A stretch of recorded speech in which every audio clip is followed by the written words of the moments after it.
Eat where the locals eat. Preston's, famous for steaks, ribs, and the Kaylee Tater. Preston's on 231 South in Troy, adjacent to the Flash Market. Troy wins it, and wins it convincingly at Georgia Southern. 84-63 is the final count, and we talk it all over with the head coach of the Trojans, Scott Cross. As always, brought to you by Troy Bank and Trust, the only bank you'll ever need. Coach, you and I talked in the pregame show about all the things that you thought would be necessary to get this win.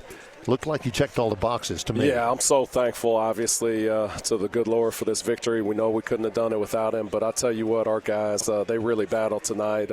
We talked in the locker room beforehand about being street dogs, and they were tonight. Obviously, Spud was amazing in all areas of the game, but, something that probably gets overlooked in the stat sheet is the way Amir Muhammad played defense. He had Tyron Moore, who's, in my opinion, one of the very, very best guards in this league, averaging, 16 points a game, and he did a phenomenal job just making his life miserable. And, we held him to 6 points. There were some other guys that were on him. Miles was on him some. I believe Spud was on him a few possessions. Probably Tatum was on him a few possessions. But Amir had him pretty much the whole time he was in the game. So for 25 minutes, Amir had him and did a great, great job. But we did a great job on the glass. We told our guys if we wanted to win this game, we had to win the battle of the boards. And we won it in both halves. And so credit to our guys. Our fours and fives were phenomenal, rebounding the basketball, and gave us a lot of extra possessions because of it. We'll talk about Spud's offense in just a moment, but I noted, especially in the second half, you put him on Aaron Banks, their freshman guard. Yep. You talked about how much you wanted to heat that kid up. You put Spud on him, and he was with him all 94 feet over and over again. And I told the listening audience, that kid is a good player, but he's going to get sick to death of Spud Eugene by the time this thing's over. Yeah, I know Coach Young in one of the timeouts told Spud, he's like, man, you're one of the very best players in the conference, man. Like, get after him. And, he did from that point forward. He was heating him up and making it tough. And, it's crazy how sometimes when you play, you're one of your best defensive games, then you have your career high on top of it.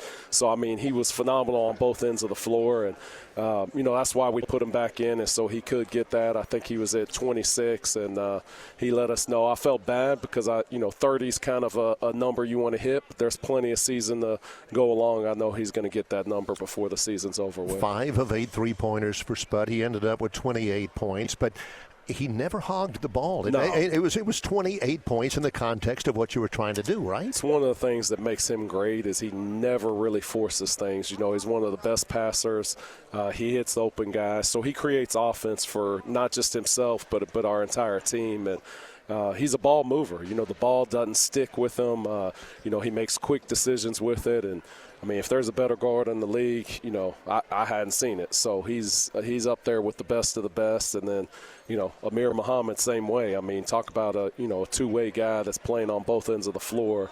So our guards right there have been, playing outstanding. And then you got, Tatum coming off the bench, and he's instant offense and can rebound. But, it was a team effort. Miles Rigsby did some great things for us. I thought Rendarius Jones did his part. He did. He played tough and physical, gives us extra possessions, offensive rebounds. He scored around the basket when he got it to him. So, this is a great team performance all the way around. When you won on the road to start league play against Coastal Carolina, that was a standalone game. You didn't get a chance to build on that win with another road win like you normally do in the middle of the conference schedule.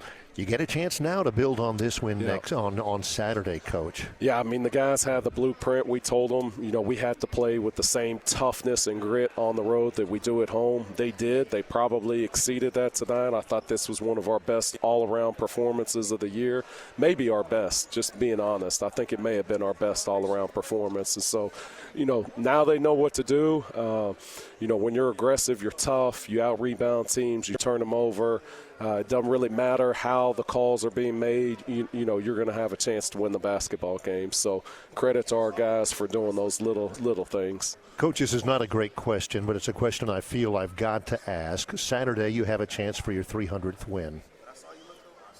What? Yeah, does that mean? It means absolutely nothing to had me. To ask. All I care about is getting the next win. That's really the only thing that matters. I'm